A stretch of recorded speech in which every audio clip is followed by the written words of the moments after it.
Marco went out to fetch some wine but slipped and fell, accidentally blocking the door with a piece of wood. The woman got up to find water outside the steam room, but the door wouldn't open. Her companions repeatedly banged on the door, but it was useless. One of them grew increasingly anxious, banging on the door while calling out to Marco. Marco, however, was dead drunk and asleep on the sofa. The temperature inside the steam room kept rising, putting them at risk of suffocation.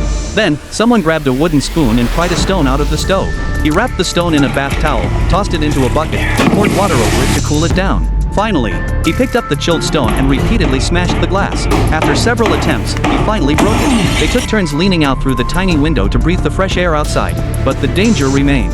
They called out to Marco again, but he slept on, utterly unconscious. The man wrapped the stone in a towel to make a rope loop.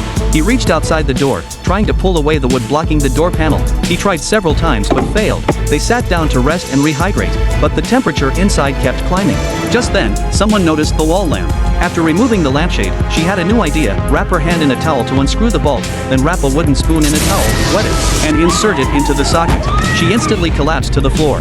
Though the power in the room had been cut, the heater was still running. Their commotion attracted the innkeeper's dog. Everyone began banging on the wooden panels, hoping the dog would alert rescuers. The dog ran back to the owner, who was busy setting off fireworks. The dog barked at him, but the owner mistakenly thought the fireworks had frightened his dog.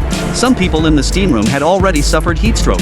One person bit through a towel, tied a knot, and threw it over a beam. They then dragged their heat-stricken companion toward the door. Finally, she secured the companion against the small window by the door with the towel, allowing fresh air to reach them. Coincidentally, the innkeeper finally returned.